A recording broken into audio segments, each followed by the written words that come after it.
कोवाडमध्ये ताम्रपर्णी नदी स्वच्छतेसाठी तरुणांचा पुढाकार, प्लास्टिक निर्माल्य काढत पर्यावरण संवर्धनाचा दिला संदेश। तरुणांच्या श्रमदानातून नदीकाठ पुन्हा स्वच्छ सुंदर।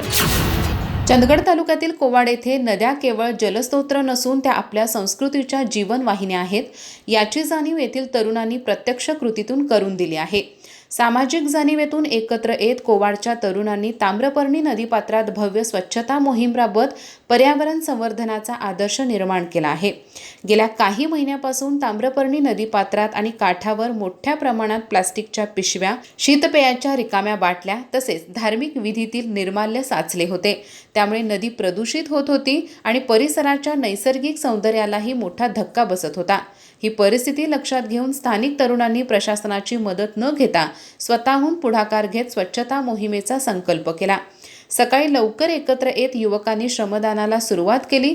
नदीपात्रातून हजारो प्लास्टिक पिशव्या व बाटल्या बाहेर काढण्यात आल्या।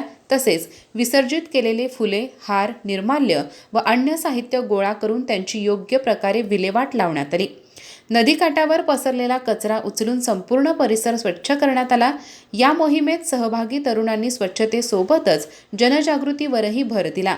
नदी प्रदूषित करू नये, प्लास्टिकचा वापर टाळावा आणि पर्यावरणाचे संरक्षण करावे असा संदेश नागरिक व पर्यटकांना देण्यात आला। नदी स्वच्छ राहिली तरच आपले भविष्य सुरक्षित राहील। आपल्या गावाची नदी स्वच्छ ठेवणे ही प्रत्येकाची नैतिक जबाबदारी आहे, अशी भावना तरुणांनी व्यक्त केली। या उपक्रमातून विनायक कोले, सतीश सुतार, अविनाश राजगोळकर, पुंडलिक आडाव, आदित्य वांद्रे, सतीश वांद्रे, पराग भोसले, संतोष आडाव यांच्यासह अनेक तरुणांनी सक्रिय सहभाग घेतला।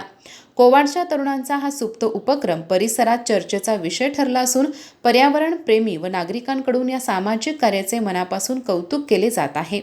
हा उपक्रम नियमितपणे राबवण्याचा निर्धार तरुणांनी व्यक्त केल्याने पर्यावरण संवर्धनाच्या दिशेने कोवाड एक नवा आदर्श निर्माण करत असल्याचे चित्र दिसत आहे। अधिक माहिती आणि ताज्या घडामोडींसाठी आजच आमचे चॅनल सबस्क्राइब करा।